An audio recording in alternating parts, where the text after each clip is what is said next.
सबको स्क्रीन दिखाई दे रही है? किसी को कोई दिक्कत तो नहीं है? No sir. ठीक है। अच्छा, ये हो गया था, ये वाला सवाल भी हो गया था, ये थर्ड वाला भी कर लिया था ना हमने, HCF LCM निकाला था प्राइम फैक्टराइजेशन मेथड से। ये आता है सबको कि नहीं आता?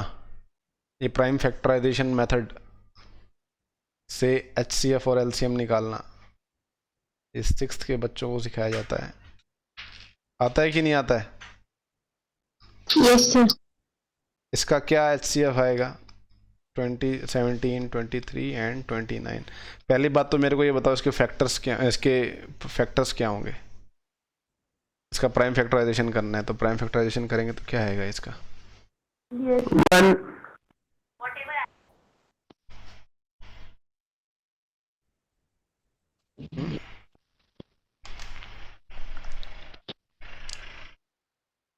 क्या आएगा बताइए 17 का? 1 into 17। ये प्राइम नंबर है इसका, ठीक है। ये बस खुद से ही डिवाइड होता है और 1 से डिवाइड होता है, तो इसका कुछ नहीं होगा। 23 का 23 into 1 1 मल्टीप्लाई बाय 23 हो जाएगा। अच्छा, और 29? 1 into 1 multiplied by 29। ये तीनों के तीनों प्राइम नंबर्स हैं, ठीक है। तो इसका प्राइम फैक्टराइजेशन यही होता है, ठीक है। अगर आप इसका HCF लोगे तो HCF क्या आएगा? कॉमन फैक्टर देखो क्या है, एक ही कॉमन फैक्टर है बस। इसका HCF इन तीनों का आएगा 1 ही आएगा बस। अच्छा, LCM निकालना है तो मल्टीप्लाई करने का 3 मल्टीप्लाई कर देंगे, ठीक है। जो भी HCF आते हैं इसको ये मल्टीप्लाई कर देंगे, जो नॉन कॉमन फैक्टर्स हैं, तो ये तीनों का मल्टीप्लिकेशन ही आ जाएगा, ठीक है। तो ऐसे हम निकाल सकते हैं इसका LCM, ठीक है। ऐसे इस पे ज़्यादा सवाल नहीं आने वाले आपके बोर्ड के एग्ज़ाम में, ठीक है, क्योंकि आगे जो सवाल आएंगे वो कुछ अलग ही लेवल के होंगे। तो बच्चों वाले सवाल हैं, बस आपको याद दिलाने के लिए है कि चीज़ें कैसे हुआ करती थी पिछली क्लासेस में। अब ये देखिए, यहाँ पे एक सवाल देखिए। सौरभ, आवाज़ आ रही है आपको? सौरभ बेटा, ये सवाल समझाओ जरा, क्या कह रहा है ये सवाल?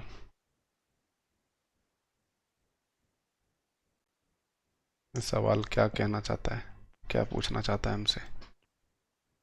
चाहे हम कोई भी 6 का पावर ले ले, वो नेचुरल नंबर होगा और उसका ये लास्ट डिजिट 0 में 0 से एंड होगा कि नहीं, ये पूछ रहा है। Check whether 6 to the power n can end with digit 0 और एनी नेचुरल नंबर n, ठीक है। नेचुरल नंबर पहले तो बताओ क्या होते हैं, जल्दी से मेरे को बताओ नेचुरल नंबर्स क्या क्या होते हैं।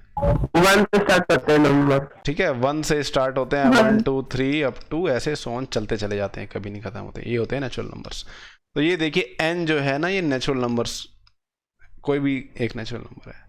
तो बोल रहा है अगर आप 6 की पावर n करते हो तो जो भी वैल्यू आती है, क्या उसमें जो वंस प्लेस की जो डिजिट है वो 0 आएगी, ये बोल रहा है।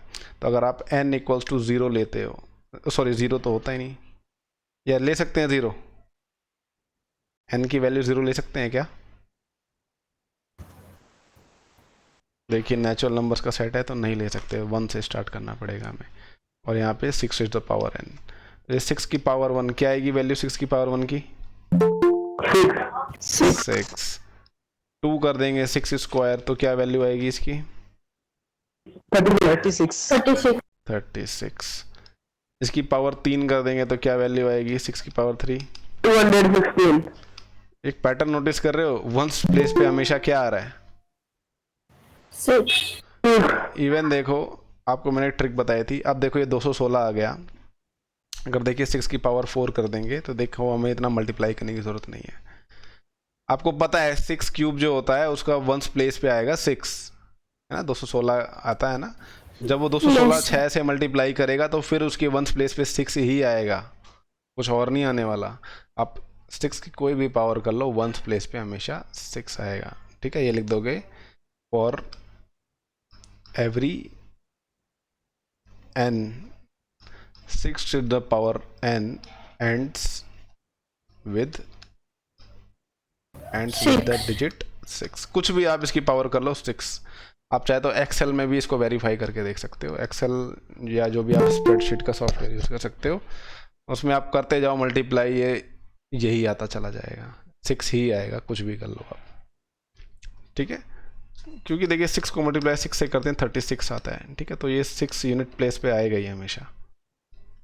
अच्छा, ये देखो सवाल आपका आ सकता है 1 नंबर के सवाल में, ठीक है, 1 नंबर का बन के आ जाएगा ये चोरी चुपके, ठीक है, तो बहुत इजी सवाल है, इसमें कोई घबराने की जरूरत नहीं है, बस आपको ये बना के दिखा देना है। देखो भाई हम कुछ भी मल्टीप्लाई कर रहे हैं, यूनिट प्लेस पे 6 ही आ रहा है, कैसे मल्टीप्लाई कर रहे हैं। अच्छा, कंपोजिट नंबर आपको बताया था मैंने, क्या होते हैं कंपोजिट नंबर? Yes sir. क्या होते हैं कंपोजिट नंबर्स? प्राइम नंबर नहीं है वो कंपोजिट। प्राइम नंबर नहीं होते, प्रोडक्ट ऑफ प्राइम्स होते हैं वो, ठीक है, प्रोडक्ट ऑफ प्राइम्स होते हैं वो, ठीक है। कंपोजिट नंबर क्या होते हैं? प्राइम नंबर्स के प्रोडक्ट से बने होते हैं। समझ में आया? इसमें कोई डाउट है क्या? नो। सर प्राइम नंबर्स पता है क्या होते हैं? यस सबसे सर। छोटा प्राइम नंबर क्या है? 1 1। अरे बाप रे बाप, 1। 2 होता है, सबसे छोटा प्राइम 2 होता है, ठीक है, और यही एक अकेला ऐसा नंबर होता है जो कि इवन भी होता है और प्राइम भी होता है। उसके बाद सारे ऑड प्राइम्स आते हैं, ठीक है, 3, 5, 7, उसके बाद 7 के बाद अगला प्राइम क्या आएगा? 11, उसके बाद 13 and so on. There are 13 infinite primes होते हैं, ठीक है, अनंत प्राइम्स होते हैं, ठीक है। सिर्फ देखिए 2 ही एक ऐसा होता है जो कि इवन प्राइम होता है, बाकी सारे ऑड प्राइम होते हैं। जितने भी बाकी के ऑड प्राइम नंबर्स होंगे सारे के सारे ऑड होंगे। अगर इनमें से कोई भी एक इवन हो जाएगा तो ऑब्वियस सी बात है ना, 2 उसका फैक्टर हो जाएगा, ठीक है, तो ये होता है। तो ये प्राइम नंबर हो गए, और एक कंपोजिट नंबर जो कि प्रोडक्ट ऑफ प्राइम्स, यानी प्राइम नंबर्स के मल्टीप्लिकेशन से बने हुए नंबर्स। इसमें किसी को कोई डाउट तो नहीं है ना कंपोजिट नंबर्स को के बारे में? No sir. देख लो, अगर कोई डाउट हो तो बताओ। No sir. नो सर, ठीक है। अच्छा, अब ये देखिए आपको 2 नंबर्स हम दिए हुए हैं, देखिए सामने, यहाँ पे हमें इनको मल्टीप्लाई नहीं करना, ठीक है, पेपर में हमें अपना टाइम बर्बाद नहीं करना। यहाँ पे देखो ये 2 नंबर दिए हुए हैं, बोल रहा है कि एक्सप्लेन करिए कि ये कंपोजिट नंबर्स क्यों हैं। तो देखिए बहुत सिंपल है, इसमें कोई भी डरने वाली बात नहीं है, कोई भी इसमें आपको फैक्टर नहीं करना, कुछ नहीं करना, फैक्टराइजेशन भी नहीं करना, बस आपको ये पता है ना कंपोजिट नंबर क्या होते हैं? प्राइम नंबर्स के प्रोडक्ट होते हैं, बस आपको क्या करना है, देखिए लिखना है बस ऐसे, 7 मल्टीप्लाई बाई 11 मल्टीप्लाई बाई 13 और ये प्लस 13। तो यहाँ पे देखिए आपके सामने 2 टर्म्स दी हुई हैं, पहली टर्म ये है और दूसरी टर्म ये देखिए ऐड हो रही है। तो इन दोनों टर्म्स में आपको कोई कॉमन फैक्टर दिखाई दे रहा है? इन दोनों टर्म्स में क्या है कॉमन? 13 है, बस हम इसको चुपचाप कॉमन आउट ले लेंगे, दोनों टर्म्स में से कॉमन आउट ले लेंगे। तो यहाँ पे क्या बचेगा? पहली टर्म में क्या बचेगा यहाँ पे? 7 into 11 ठीक है, और यहाँ पे क्या बचेगा? +1 +1, ठीक है। ये चुपचाप क्या आ गया देखिए, 7 मल्टीप्लाई बाय 78 आ गया ना ये, ठीक है। तो ये देखिए एक प्राइम नंबर आ गया, और आपको पता भी है कोई किसी भी कंपोजिट नंबर, ये भी ये देखिए कंपोजिट नंबर आ गया, राइट? यस। ठीक है, तो composite number multiply by prime number, वो भी एक कंपोजिट नंबर ही होता है। आपको मल्टीप्लाई करके नहीं दिखाना है, ठीक है, बस आपको एक्सप्लेन करना है कि ये कंपोजिट नंबर है, ठीक है। आप लिख देंगे 13 is a prime number, is a prime number and 78 is a composite number, ये एक कंपोजिट नंबर है। इन दोनों का जो मल्टीप्लिकेशन है, मल्टीप्लिकेशन जो होगा ये भी एक, जो इन दोनों का मल्टीप्लिकेशन आएगा वो भी एक कंपोजिट नंबर होगा, ठीक है। इसमें किसी को कोई डाउट हो तो बताओ, कोई डाउट है क्या? इसमें कोई डाउट नहीं है, ठीक है। अब ये देखिए सेकंड वाला सवाल देखिए,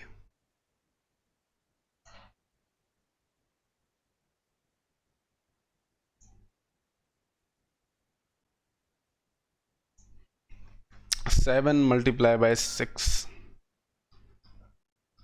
multiply by 5 multiply by 4 multiply by 3 multiply by 2 multiply by 1, ठीक है, +5। यहाँ पे देखिए आपके सामने 2 टर्म्स लिखी हुई हैं, ये पहली टर्म ये है एक अकेली, दूसरी टर्म ये है। इन दोनों टर्म्स में आपको कोई कॉमन फैक्टर दिखाई दे रहा है क्या? 5 5 है, देखिए 5 है, ये 5 मल्टीप्लाई बाय हो जाएगा। अब आप कॉमन फैक्टर बाहर निकाल लिया तो यहाँ से एक गायब हो गया अंदर से, ठीक है। यहाँ पे +1 आ जाएगा, ठीक है। अब आप इसको मल्टीप्लाई करना चाहते हो शौक से कर लो, ठीक है। 24 24 छक 100 24 पंजे 120 120 144 144 कितना आएगा? इसको मल्टीप्लाई करेंगे, आप बताओ। मेरी ये आई है, देखिए क्या यही आंसर आएगा? 5040 क्या आएगा? 5000। 1008 1008 इसको मल्टीप्लाई करेंगे 1008, इसमें मैंने ये +1 कर दिया, 1009 आ गया। अब क्या आएगा? 5045 आया ना। ऑब्वियस ही बात है, देखो इसको भूल जाओ, बस हमें इतना ज़रूरी था। बस हमें देखिए इनको मल्टीप्लाई करना है, बस इतना भी ज़रूरी है। देखिए यहाँ पे ये एक प्राइम नंबर आ गया, ठीक है। और ये एक प्राइम नंबर है कि नहीं है, गोली मारो इसको, हमें नहीं पता। आप ये दिखा सकते हो कि यहाँ पे देखिए ये प्रोडक्ट ऑफ एक प्राइम नंबर है और एक नंबर आ रहा है, तो ये सिंपल क्या हो गया? एक कंपोजिट नंबर हो गया। इसमें आपको इतना दिमाग लगाना नहीं है, आपको बस दिखा दिया ना कि ये देखिए एक प्राइम नंबर आ गया और एक ये दूसरा नंबर मल्टीप्लाई हो रहा है, बस ये आ गया हमारा कंपोजिट नंबर। बस इतना करके आपको बस छोड़ देना है सवाल में। ये 1 या 2 नंबर का सवाल आएगा, इसमें ज़्यादा दिमाग नहीं लगाना, बस आपको कंपोजिट नंबर्स की डेफिनेशन पता होनी चाहिए। क्या होते हैं composite numbers? Product of two prime number, product of two या उससे ज़्यादा नंबर्स का वो होते हैं, प्रोडक्ट होते हैं वो, of primes. ठीक है। ये देखिए होमवर्क देना था पिछली क्लास का, ठीक है। इसको आप खुद करके देखिएगा, इसमें पता नहीं क्या है। Given that HCF is this and LCM is, अच्छा फाइंड LCM, आपको LCM निकालना था। ये वही आपकी जो इक्वेशन होती है, इसमें आपको पुट करना है बस, और कुछ नहीं करना, इससे आपका LCM निकल आएगा। अब ये देखिए, ये सवाल थोड़ा सोचने वाला है। देखिए एक सर्कुलर पाथ है एक स्पोर्ट्स फील्ड में जिस पे हम रनिंग करते हैं, ठीक है। एक बार सवाल समझाएगा कोई? समृद्धि भुजबल, समृद्धि भुजबल, समृद्धि भुजबल, Yes, sir. बेटा ये सवाल समझाओ जरा एक बार, क्या कह रहा है? सर एक सर्कुलर पाथ है हाँ। स्पोर्ट्स फील्ड में, हम्म, और एक सोनिया लड़की है, वो 18 मिनट्स लेती है एक राउंड कंप्लीट करने के लिए, और रवि 12 मिनट्स लेता है वही राउंड कंप्लीट करने के लिए। तो फिर सपोज करें कि उन दोनों ने सेम पॉइंट से स्टार्ट किया, सेम टाइम पे, और सेम डायरेक्शन में गए, तो कितने मिनट बाद वो दोनों स्टार्टिंग पॉइंट पर मिलेंगे? सेम पॉइंट पे। जैसे देखो ये यहाँ से इसने भागना शुरू किया, ठीक है, ये रवि है, ठीक है, और ये है एक दूसरी, कौन है भाई? सोनिया है क्या? दूसरी है सोनिया, ठीक है। अब जो सोनिया है ये लेती है 18 मिनट एक चक्कर काटने का, और ये 12 मिनट लेता है रवि जो है, और ये है सोनिया। तो उसके बाद बोल रहा है कि अभी अगर दोनों एक साथ दौड़ना शुरू करें, तो जब एक साथ तो दौड़ना शुरू किया है, अब ऑब्वियस सी बात है जब एक चक्कर मारेंगे तो रवि एक चक्कर पहले मार लेगा, है ना? इतना तो आपको समझ में आ रही है बात। अगर ये चक्कर दोनों एक साथ दौड़ना शुरू करेंगे तो एक रवि जो है पहले चक्कर एक मार देगा इससे, ठीक है। तो ये थोड़ा इससे आगे निकल जाएगा, आगे हर चक्कर में आगे निकलता जाएगा। एक ऐसा टाइम आएगा कि इतने आगे आ जाएगा कि वापस आके मीट करेगा इसको यहाँ पे, इस पॉइंट पे, इतना आगे निकल जाएगा ये, ठीक है। तो वो वही पूछ रहा है कि कितनी देर बाद ये स्टार्टिंग पॉइंट पे फिर से मिलेंगे, ठीक है। ये है हमारा यहाँ पे स्टार्टिंग पॉइंट, ठीक है। तो इसमें कौन सा कॉन्सेप्ट लगेगा, HCF का कि LCM का? LCM, सिंपल सी है, LCM है भाई। LCM लीस्ट कॉमन मल्टीपल, एक ऐसा नंबर फाइंड करना है हमें, ठीक है। इन दोनों का LCM निकाल देंगे, और ऑब्वियस सी बात है कि उतनी देर बाद ये आके यहाँ पे मिलेंगे। तो इन दोनों का LCM बता दो भाई, क्या होता है LCM? सिंपल है, क्या होता है LCM इन दोनों का? 12 और 18 का क्या होता है LCM? एक ऐसा नंबर जो इन दोनों से डिवाइड होता हो, सॉरी हाँ, एक ऐसा 6 नंबर जो इनसे बड़ा हो। अरे एलसीएम बोला है, एलसीएम बोला है। एक ऐसा नंबर लीस्ट कॉमन मल्टीपल जो इन दोनों से डिवाइड हो जाए। 2 अरे आप 36 36 होगा, ठीक है। ऐसे एलसीएम निकालते थे, याद करो। 2 6 जा 12, 2 9 जा ये 3 2 जा 6, 3 3 जा 9, 2 1 जा 2, 3 1 जा 3। ये प्रोसेस याद है सबको एलसीएम निकालने का कि नहीं याद है? याद है सर। ठीक है। Yes, ये 2 3 जा 6, 2 जा 12, 3 जा 36 आएगा। सर 36 मिनट के बाद ये दोनों इसी पॉइंट पे आके फिर से मिलेंगे, ठीक है। 36 मिनट के बाद, ठीक है। तो ये देखिए ऐसे करना था। अब ये देखिए प्रूव करना है हमें √5 इज इरेशनल। ये वाले सवाल हमने क्लास 9th में करे हैं ना, कि नहीं करे हैं? √3 को जहाँ पे हम इरेशनल प्रूव करते हैं, करे हैं कि नहीं करे हैं? करे करे हैं ना आप? अच्छा आप ये बताओ, अगर कोई नंबर है, देखिए एक नंबर b है, ये डिवाइड कर रहा है a² को, तो क्या मैं ये कह सकता हूँ कि b जो है वो a को भी डिवाइड करेगा? अगर कोई नंबर है देखिए b, ठीक है, b डिवाइड्स a², तो क्या मैं ये कह सकता हूँ b ऑल्सो डिवाइड्स, b जो एक प्राइम नंबर है, ठीक है, ये प्राइम नंबर है, तो क्या मैं कह सकता हूँ कि b जो है वो डिवाइड करेगा a² को भी, सॉरी a को? Yes sir. देखिए इसके पीछे क्या कॉमन सेंस है। देखिए अगर b डिवाइड करता है a² को, तो इसका मतलब ये है ना कि a² के अंदर b एज अ फैक्टर होगा, यस सर। है ना। कॉमन सेंस ये कहता है कि अगर b डिवाइड कर रहा है a² को, तो b एज अ फैक्टर होगा। That implies that b is factor of a², ठीक है। अब a² जो है देखिए किसी नंबर का स्क्वायर है। आपको ये पता है किसी भी नंबर का अगर आप स्क्वायर करते हो, जैसे 12 है, इसके फैक्टर्स क्या क्या हैं? 2 × 2 × 3। इसका जब आप स्क्वायर करते हो तो यही फैक्टर जो होते हैं इनका पेयर आ जाता है ना, दुगने हो जाते हैं ना, ट्वाइस आ जाते हैं। देख रहे हो, ये फैक्टर 2 हो गए, ये 2 टाइम्स होते जा रहे हैं। तो ऐसे ही b अगर Yes, फैक्टर sir. है a² का, तो b² भी तो फैक्टर होगा a² का।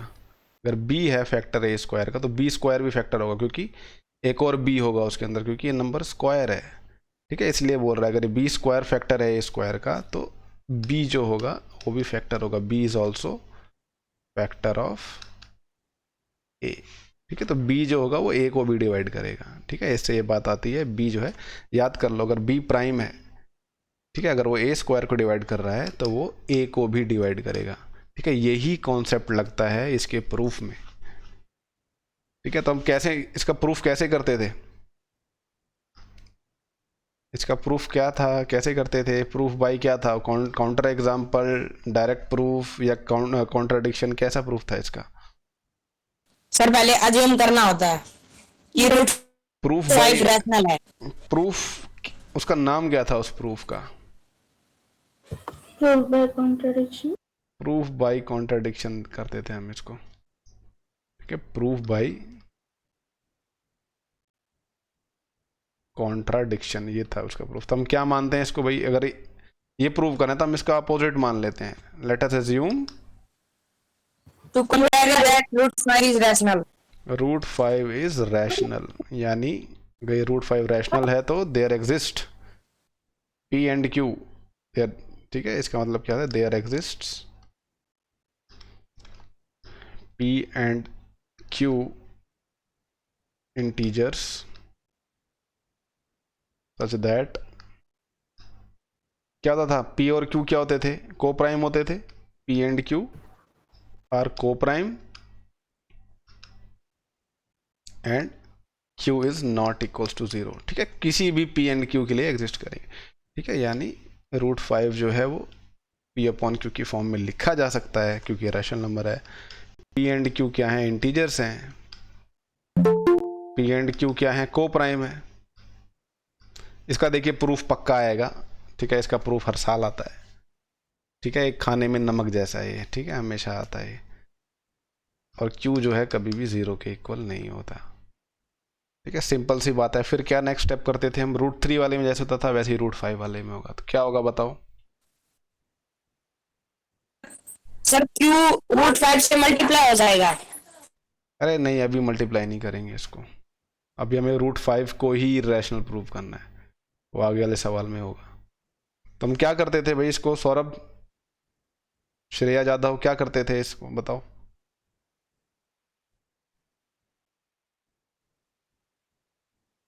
नेक्स्ट स्टेप क्या होगा हमारा,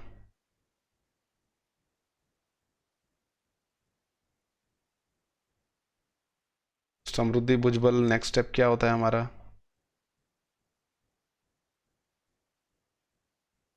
सर Q डिवाइड में बाय मल्टीप्लाई होगा। अरे नहीं होता यार, अभी इसको पहले तो एक बार इसको अच्छा मल्टीप्लाई हो जाएगा ये, ठीक है, चलो भाई मल्टीप्लाई कर देंगे इसको, यहाँ पे कर दिया। अब क्या करें इसको बताओ। Squaring both side.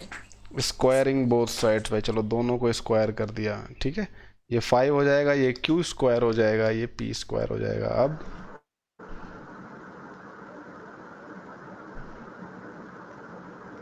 P square is equal to 5Q square। देखिए इससे क्या पता लगता है, देखिए इस स्टेटमेंट से क्या पता लग रहा है आपको, पहले तो मेरे को ये समझाओ। ये जो यहाँ पे स्टेटमेंट आई है, ये इस जो इक्वेशन आई है, इससे आपको क्या पता लग रहा है। 5Q square is equals to P square। इससे ये पता लग रहा है 5 इज फैक्टर ऑफ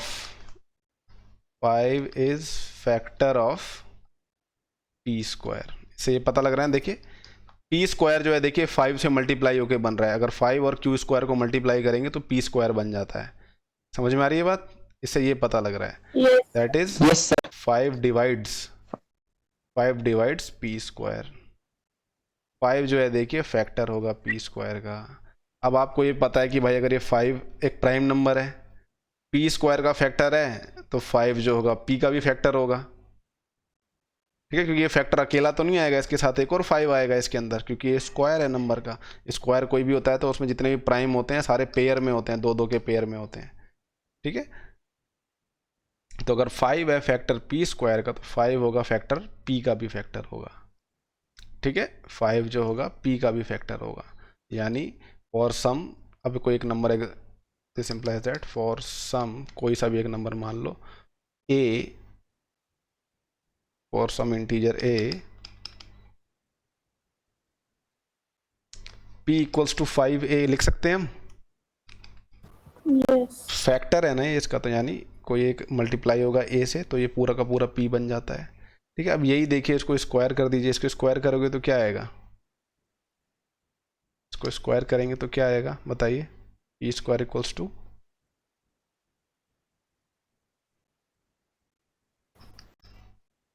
ठीक है, ऐसे हो जाएगा। क्या आएगी इसकी वैल्यू, क्या आएगी,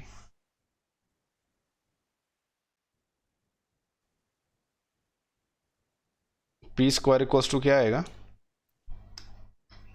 P square equals to 25 into A square। 25 multiply by A square आएगा, ठीक है। अब देखिए यहाँ से हमें इस P स्क्वायर की क्या वैल्यू मिली है, पहले ये नोटिस करो आप। यहाँ से देखिए इक्वेशन 1 जो है, यहाँ से हमें P स्क्वायर की क्या वैल्यू मिल रही है, 5Q स्क्वायर मिल रही है ना। Yes sir. 5Q स्क्वायर मिल रही यस है। सर। अच्छा ठीक है भाई, ये होमवर्क है, अभी देख लो, ये गायब हो जाएगा थोड़ी देर में।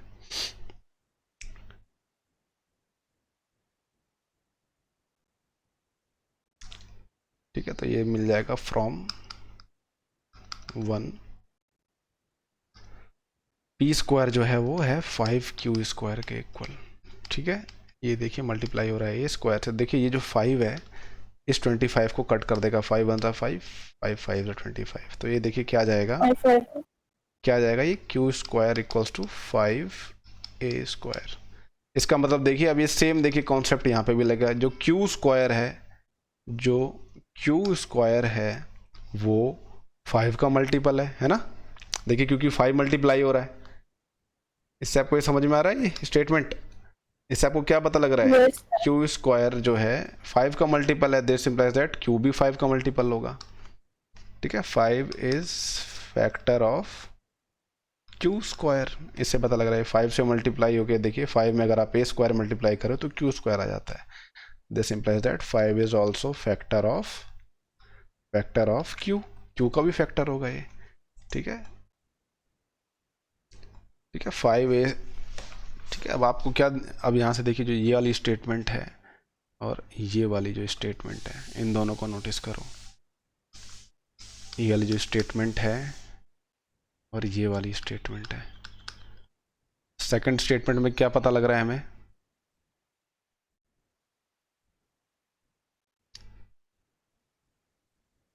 क्या पता लग रहा है आपको? 5 जो है पी का फैक्टर है।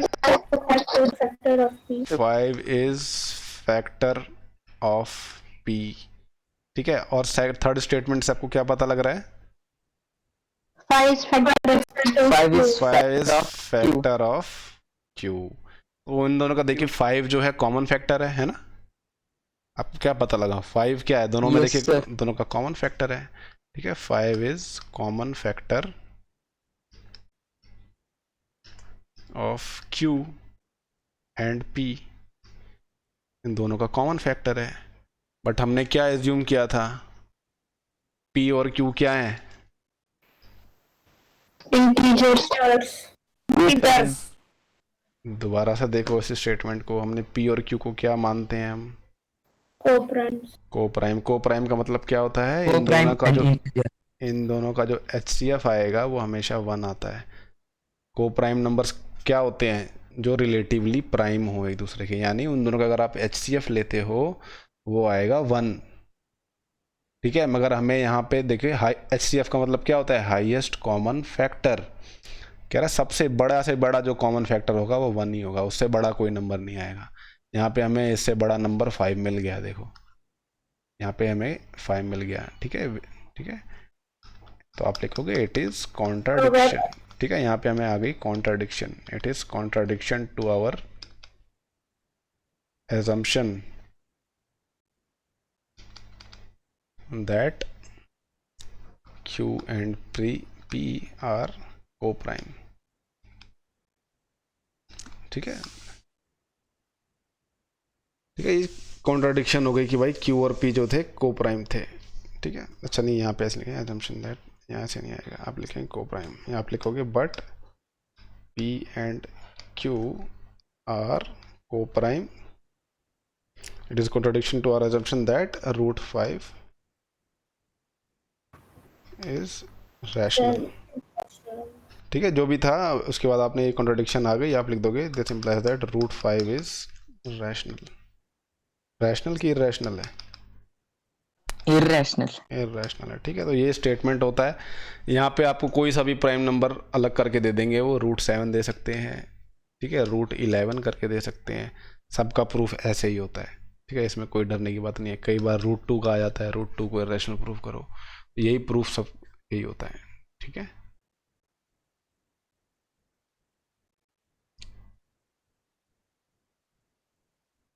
ठीक है, इतनी बकवास लिखने की जरूरत नहीं है। ठीक है, इट इज कॉन्ट्राडिक्शन, इसको छोड़ दो, बस इतना लिख के काफ़ी है। It is contradiction, this implies that root 5 is irrational. अब ये देखिए सबसे आसान ये होता है। देखिए अगर इसका प्रूफ आता है, ठीक है, ये देखिए 5 नंबर के सवाल में आ सकता है इसका प्रूफ बच्चों। ठीक है, और ये जो सवाल है ये 3 नंबर का सवाल आ सकता है। देखो ये आसान होता है क्योंकि यहाँ पे ऑलरेडी हमें दिया हुआ होता है कि रूट 5 क्या है? इरैशनल है। इसमें ऑलरेडी हमें गिवन होता है। ठीक है, root 5 is irrational, it's already given. हमें प्रूव करना नहीं होता है इसमें, याद रखो। और क्या प्रूव करना होता है हमें? To prove 3 + 2 root 5 is irrational, ये हमें प्रूव करना होता है। तो इसका भी देखिए सिंपल प्रूफ होता है इसका। पिछले वाले से सिंपल प्रूफ होगा, उतना प्रूव करने की जरूरत नहीं होती इसमें। ठीक है, आप क्या मान लेते हो? ठीक है, लेट अस अज्यूम, क्या अज्यूम कर लेते हैं हम इसको? 3 + 2 root 5 is a rational number। Is rational number. ये रैशनल नंबर होगा। This implies that there is exist integers P and Q which are coprime, ये को प्राइम वाली स्टेटमेंट ज़रूरी होती है बच्चों, ठीक है, इसको नहीं भूलना, विचार को प्राइम, ठीक है, and q is not equal to 0, ठीक है। तो यानी 3 + 2√5 को आप ऐसे लिख सकते हो p/q की फॉर्म में, ठीक है। आप लिख दोगे q जो है वो 0 के इक्वल नहीं है। अच्छा, ये q 0 के इक्वल नहीं है, ये स्टेटमेंट हम क्यों लिखते हैं, ये वाली,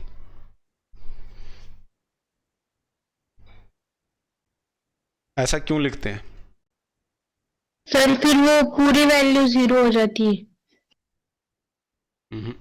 क्योंकि वो अनडिफाइंड हो जाता है अगर 0 लेंगे क्यू को। देखिए डिवीजन बाय 0, क्योंकि अगर ये 0 हो गया तो यहाँ पे देखिए डिवीजन बाय 0 हो जाता है, और डिवीजन बाय 0 जो होता है अनडिफाइंड होता है मैथमेटिक्स में, ठीक है। इसलिए क्यू को कभी, डिनोमिनेटर को कभी 0 नहीं रखते, ठीक है।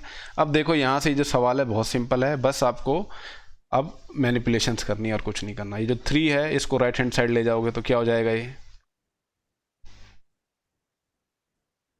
क्या हो जाएगा, ये माइनस में हो जाएगा ना, p/3, ठीक है। देखिए p/q भी एक रैशनल नंबर है, ठीक है, और 3 भी एक रैशनल नंबर है कि नहीं है? Yes sir. यस सर है। Every integer is a rational number. तो देखिए कोई भी दो रैशनल नंबर है, अगर आप उनको प्लस करते हो, माइनस करते हो या मल्टीप्लाई करते हो, कोई भी दो रैशनल नंबर्स को, तो रैशनल नंबर ही आता है आंसर हमेशा, ठीक है। तो ये जो पूरी वैल्यू होगी ये भी एक रैशनल नंबर होगी, ठीक है, ये रैशनल नंबर होगी। अच्छा ये देखिए √5 है, ठीक है। अब ये देखिए 2 राइट हैंड साइड जाएगा तो क्या हो जाएगा, 1/2 हो जाएगा, है ना। यस तो ये हो जाएगा p/q -3, ठीक है। तो देखिए ये वाली जो ब्रैकेट में वैल्यू लिखी हुई है, ये तो आपको इसमें कोई डाउट नहीं है ना कि ये रैशनल नंबर होगी। अच्छा जो 1/2 है, ये 1/2 रैशनल नंबर है कि नहीं है, 1/2 जो 1/2 है ये रैशनल नंबर है कि नहीं है?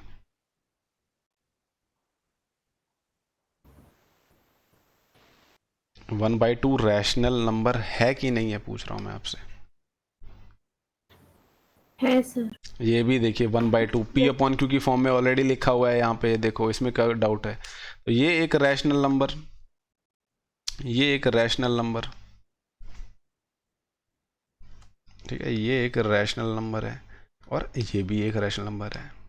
देखिए याद रखिए कोई भी दो रैशनल नंबर्स को अगर आप ऐड करते हो, माइनस करते हो और मल्टीप्लाई करते हो तो आंसर हमेशा रैशनल नंबर ही आएगा, ठीक है। तो ये देखिए 1/2 मल्टीप्लाई हो रहा है एक और रैशनल नंबर से, तो इसका आंसर भी एक रैशनल नंबर ही आएगा, ठीक है। तो यहाँ से देखिए क्या पता लगा, √5 क्या आ गया, एक रैशनल नंबर आ गया, ठीक है। मगर ये तो कॉन्ट्रडिक्शन आ गई, यस सर। ठीक है, कॉन्ट्रडिक्शन है क्योंकि हमें यहाँ पे ऑलरेडी गिवन है कि जो √5 है वो इरेशनल है, ठीक है। तो ये जो हमें आप लिखोगे हमारी जो एजम्पशन थी ये गलत थी, आप लिख दोगे 3 + √5 जो है, ठीक है। आवर एजम्पशन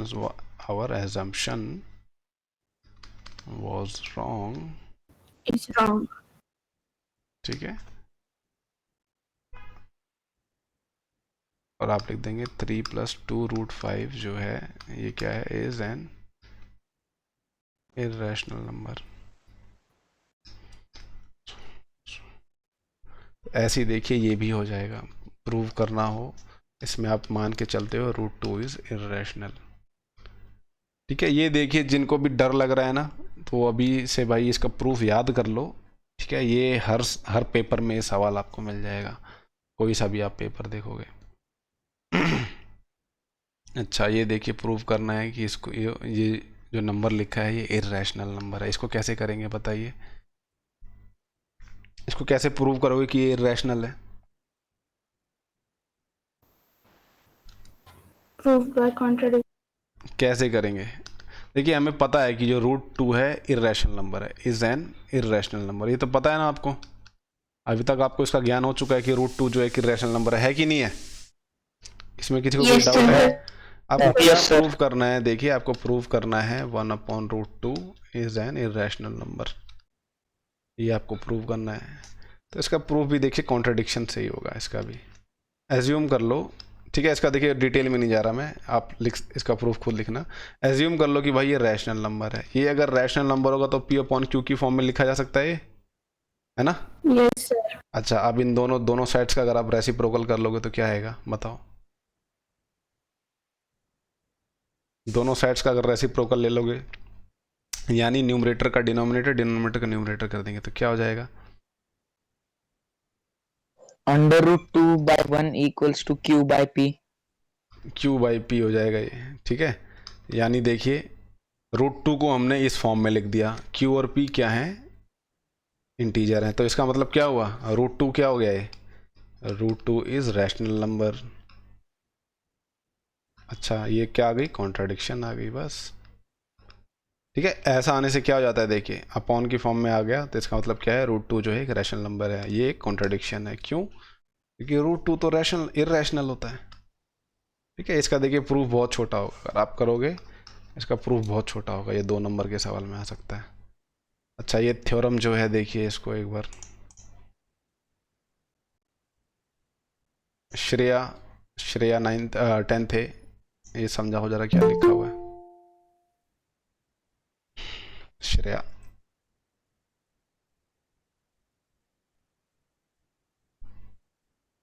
श्रेया आवाज आ रही है आपको। Yes sir. ये थ्योरम 1.5 जल्दी से समझाओ क्या लिखा हुआ है।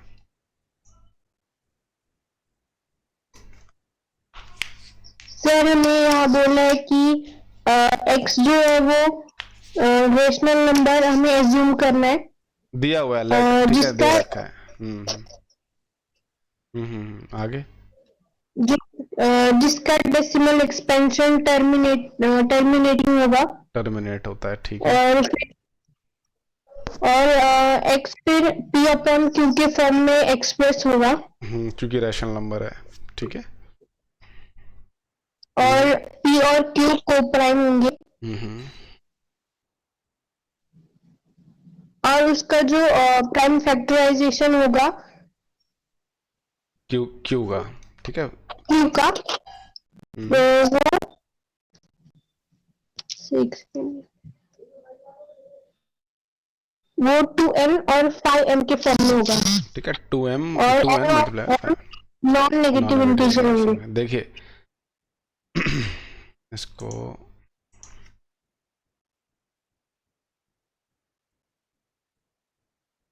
ठीक है, इसको कॉपी कर लेते हैं, इसको यहाँ डिस्कस करते हैं।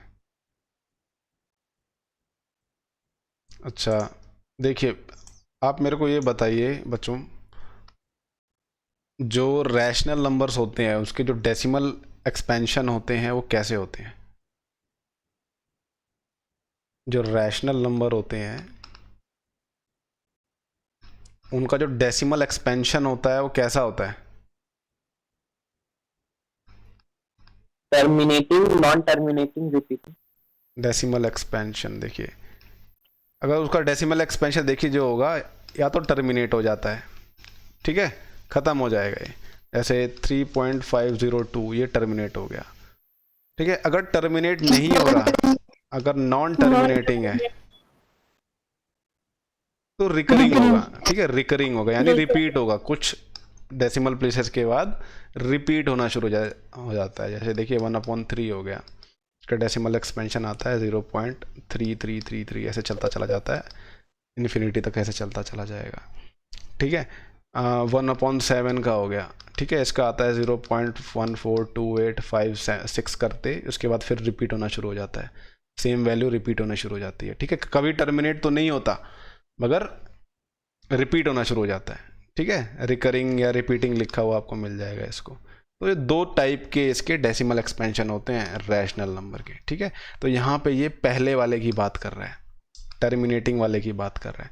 तो कह रहा है कि जो भी रैशनल नंबर जिनका डेसिमल एक्सपेंशन टर्मिनेट होता है, तो जो उनका डिनोमिनेटर होता है ना क्यू, ठीक है, रैशनल नंबर है तो P/Q की फॉर्म में लिखा जा सकता है, तो जो उसका डिनोमिनेटर होगा ना क्यू, वो इस फॉर्मेट का होगा 2n m, ठीक है। और जहाँ पे m जो n और m जो है नॉन नेगेटिव इंटीजर है। नॉन नेगेटिव इंटीजर्स में क्या क्या नंबर आते हैं बताओ ज़रा एक बार। नॉन नेगेटिव इंटीजर्स में क्या नंबर आते हैं? सारे नेचुरल नंबर्स। देखिए अगर सेट ऑफ इंटीजर्स की बात करें, ठीक है, इंटीजर्स की बात करते हैं तो 0 1 2 3, ठीक है, एंड सो ऑन। साथ में नेगेटिव नंबर्स की बात होती है, ठीक है, एंड माइनस इन्फिनिटी तक। अगर मैं पॉजिटिव इंटीजर्स की बात करूं, ठीक है, पॉजिटिव इंटीजर्स की बात करूं तो किन नंबर्स की बात होती है? 1 2 स्टार्टिंग फ्रॉम 1 to infinity. 1 2 3, ठीक है, अप टू इन्फिनिटी। ये जो सेट होता है ये नेचुरल नंबर के बराबर हो जाता है, ठीक है, सेट ऑफ नेचुरल नंबर्स के बराबर हो जाता है। अच्छा, अगर मैं बात करता हूँ non negative integers, non negative integers, तो इसमें कौन से नंबर आते हैं? -1 -2 -3 नेगेटिव, नॉन नेगेटिव बोला है मैंने, नॉन नेगेटिव। पॉजिटिव इंटीजर्स ही सब। पॉजिटिव इंटीजर्स भी आते हैं, साथ में जीरो भी आता है, ठीक है। नॉन नेगेटिव इंटीजर्स में जीरो भी आता है, क्योंकि जीरो क्या है, नेगेटिव है क्या?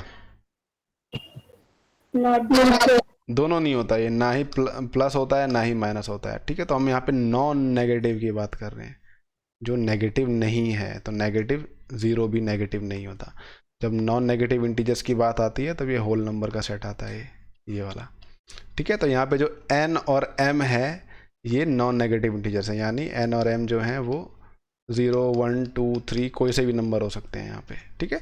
तो जब भी देखिए कोई भी डेसिमल एक्सपेंशन अगर वो टर्मिनेट होता है तो जो उसका डिनोमिनेटर q होगा वो इस फॉर्मेट का होगा, कभी भी देख लेना, ठीक है। उसमें 2 और 5 आपको मिलेंगे और उनकी पावर कुछ हो सकती है, ठीक है। अब ये देखिए ऐसे भी मिल सकता है 2 की पावर n 5 की पावर 0, 5 की पावर 0 होता है तो मतलब क्या होता है, इसकी वैल्यू क्या हो जाएगी?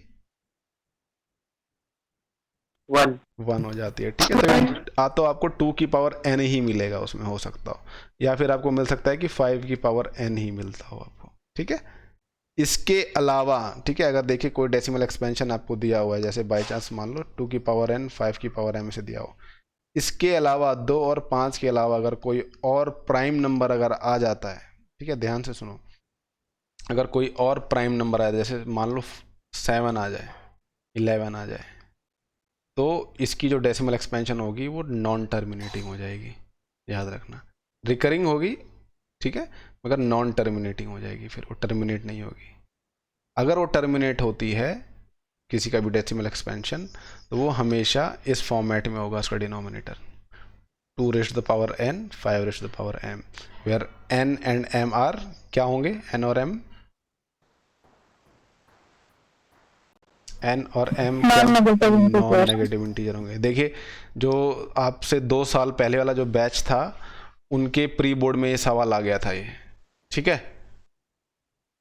इसको शो कर गया था, ठीक है, ऐसे डेमोन्स्ट्रेट करने के लिए आ गया था। डेमोन्स्ट्रेट वाले में आप कुछ एग्जांपल दिखाते हो, ठीक है, एग्जांपल देके दिखाओगे, तो ये वाला याद रखना, ठीक है। ये वाला, इसमें किसी को कोई डाउट है क्या? इसमें किसी को डाउट है क्या? अच्छा, अगली थ्योरम देखते हैं क्या है। अगली थ्योरम कौन समझाएगा? मृणाल आवाज आ रही है आपको? Yes sir. बताओ जरा क्या कह रहा है ये। बहुत आसान है, देखिए इसमें कोई डाउट नहीं है। ऊपर वाली का कन्वर्स है, ऊपर वाली का थ्योरम का कन्वर्स है। देखिए ऊपर वाली थ्योरम कहती है अगर कोई रैशनल नंबर है जिसका डेसिमल एक्सपेंशन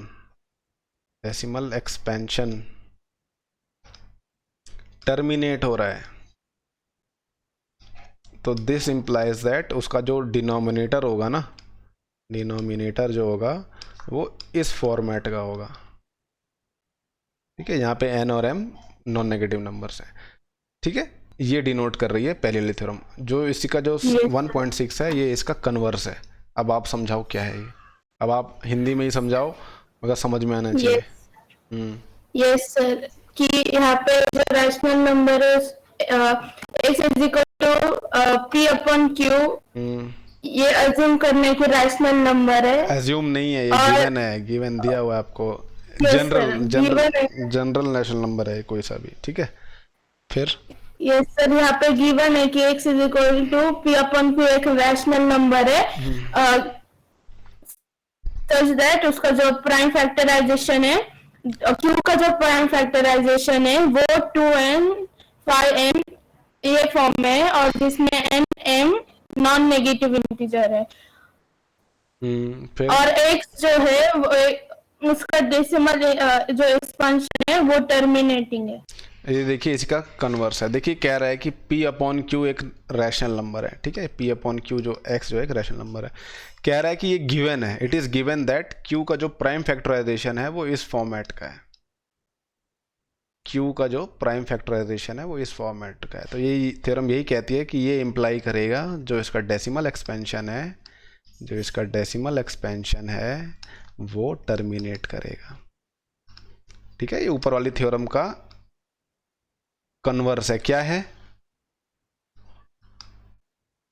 कन्वर्स बोलते हैं। यहाँ पे ये गिवन है, ऊपर वाली में ये गिवन था। डेसिमल एक्सपेंशन टर्मिनेट होता है, ये गिवन था, ठीक है। और ये इम्प्लाई करता है ये, और नीचे वाली जो थ्योरम है ये इसकी कन्वर्स है। यहाँ पे ये गिवन होता है और ये इम्प्लाई होता है कि हाँ भाई अगर इसका मतलब ये है तो इसका मतलब ये आएगा, ठीक है। थ्योरम 1.6 समझ में आई? 1.5 समझ में आया आपको? समझ आ गया। अच्छा भाई ये मेरे को 1.7 समझा दो। क्या है 1.7? मेरे को ये समझाएगा कौन? मैं नाम बताता हूँ अभी, वो समझाएगा। अदिति शिंगेट, अदिति शिंगेट, अदिति शिंगेट। ये वाली थ्योरम समझाओ। ये कॉन्ट्रा पॉजिटिव स्टेटमेंट है, ठीक है। एक कॉन्ट्रा पॉजिटिव स्टेटमेंट है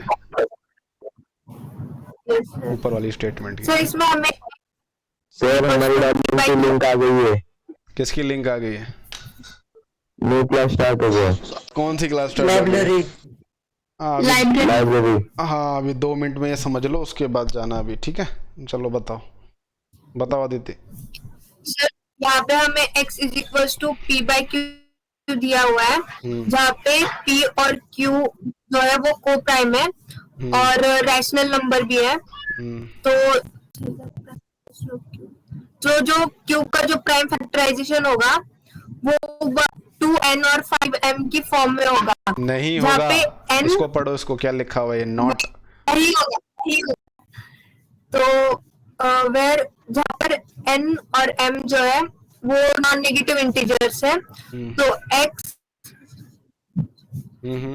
जो x का जो डेसिमल एक्सपेंशन है वो नॉन टर्मिनेटिंग और रिपीटिंग है, ठीक है। सिंपल देखिए ये बात कह रहा है कि p अपॉन क्यू एक ऐसा नंबर है, ठीक है, एक रैशनल नंबर है। और q जो है ना, q को हम इस फॉर्मेट में लिख ही नहीं सकते, कह रहा है ये 5 की पावर m मल्टीप्लाई बाय 2 की पावर n। इस फॉर्मेट में हम लिख ही नहीं सकते इसको, ठीक है। तो कह रहा है अगर आप नहीं लिख सकते तो इसका मतलब क्या होगा? जो इसका डेसिमल एक्सपेंशन होगा वो क्या होगा? उसका decimal recurring, non terminating repeating होगा, ठीक है। नॉन टर्मिनेटिंग रिकरिंग होगा। इसको अपनी बुक में अंडरलाइन कर लो।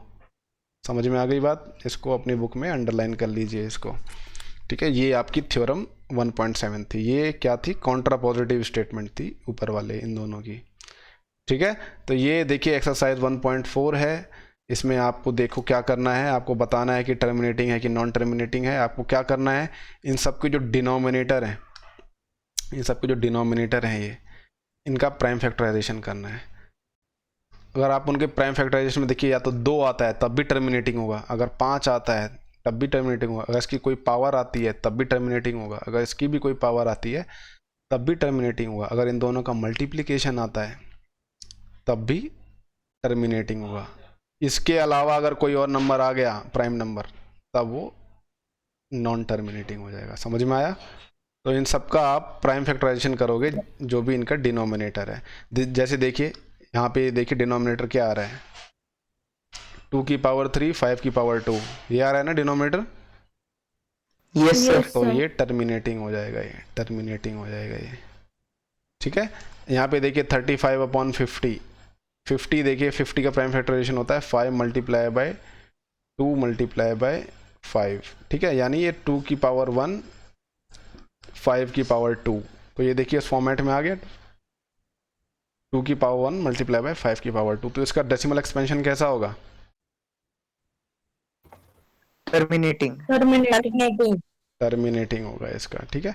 अब यहाँ पे एक नोटिस करो, देखिए जो ये वाला सवाल है, यहाँ पे 2 की पावर 2 7th वाला देखो, 2 की पावर 2 5 की पावर 7 और 7 की पावर 5, ठीक है। यहाँ पे देखिए 2 की पावर 2 आ गई और ये 5 की पावर 7 और 7 की पावर 5। देखिए यहाँ तक अगर होता तो ये टर्मिनेटिंग होता है। इसके अलावा अगर कोई और नंबर आ जाता है नीचे, ध्यान से सुनो, नॉन टर्मिनेटिंग, तो वो नॉन टर्मिनेटिंग हो जाएगा वो, ठीक है, नॉन नॉन टर्मिनेटिंग। टर्मिनेटिंग। ठीक है, सिमिलरली देखिए यहाँ पे ये 6 है, ठीक है, 6/15 है। इसको देखो पहले रिड्यूस करना भी जरूरी है बच्चों, ध्यान से सुनो, इसको रिड्यूस करना भी जरूरी है, पहले आपको रिड्यूस करना पड़ेगा इसको, ठीक है। ये देखिए क्या है, इसको रिड्यूस करोगे तो क्या आएगा, 3 2 6, 3 5 2/5 ठीक है, ठीक है। अब बताओ ये टर्मिनेटिंग है कि नॉन टर्मिनेटिंग है? टर्मिनेटिंग 5 आ गया तो मैंने आपको क्या बताया है, 2 आ जाए तब भी टर्मिनेटिंग है, 5 आ जाए तब भी, या फिर इन दोनों की पावर 2 की पावर n आ जाए, या 5 की पावर m आ जाए, या इन दोनों का मल्टीप्लिकेशन आ जाए, तब ये क्या होगा, अगर ये सब आता है तो ये टर्मिनेटिंग हो जाएगा डायरेक्ट, टर्मिनेटिंग ठीक है। अगर देखो आप इसको अभी रिड्यूस नहीं करते तो आप देखिए आंख बंद करके अगर इसको कर रहे होते तो ये आप इसका अगर प्राइम फैक्टराइजेशन करते तो आपको ये मिलता 3 × 5। आप कहते हैं यहाँ पे 3 आ गया, तो अगर आप ये नोटिस नहीं करते, अगर आप इसको रिड्यूस नहीं करते, आप डायरेक्टली लिख देते कि नॉन टर्मिनेटिंग है, जबकि ऐसा है नहीं, ठीक है। तो इसको आपको रिड्यूस करना पड़ेगा, क्यों? क्योंकि देखिए जितनी भी यहाँ पे डेफिनेशन दी हुई है, यहाँ पे आपको पी और क्यू क्या दिए हुए हैं, पी और क्यू देखिए क्या दिए हुए हैं हमेशा आपको, को प्राइम दिए हुए हैं, तो इसको इसलिए आपको रिड्यूस करना जरूरी है। जितनी भी आपकी डेफिनेशन होगी यहाँ पे देखिए ये भी दिया हुआ है आपको, पी और क्यू जो है को प्राइम है, तो मैथमेटिक्स में ये सब चीज़ें ध्यान देनी होती हैं आपको। आप अभी से ध्यान देना शुरू कर दोगे तो 11th 12th में आपके लिए बहुत ज़्यादा ईजी हो जाएगा, ठीक है। समझ में आया? किसी को कोई डाउट? No sir. ठीक है, वो वाली जितनी भी थ्योरम्स लगाने से पहले आपको को प्राइम करना होता है, ठीक है। ओके, तो ये वाला एक्सरसाइज आप खुद करिएगा, ठीक है बच्चों, ये वाला एक्सरसाइज करिएगा और बाकी के सवाल हम डिस्कस कर लेंगे फटाफट, ठीक है। क्वेश्चन नंबर 3, ठीक है, ये आप लोग कर लीजिएगा, अगर कोई डाउट होता है तो आप पूछ लेना मेरे से, ठीक है। Yes sir. चलो 10th B में से कोई ऐसा जिसकी अटेंडेंस ना लगी हो, 10th B में से कोई ऐसा है जिसकी अटेंडेंस ना लगी हो, 10th B में से कोई ऐसा है जिसकी अटेंडेंस नहीं लगी हो? लास्ट टाइम पूछ रहा हूँ मैं। सर विराज मीना, ठीक है।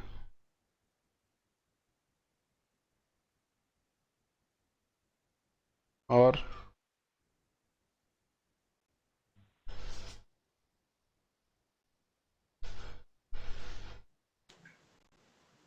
जा सकते हैं बच्चों आप, ठीक है, आपकी क्लास ख़त्म होती है अब, जा सकते हो अब आप लोग, जिन्होंने अटेंडेंस लगवा दी है वो जा सकते हो।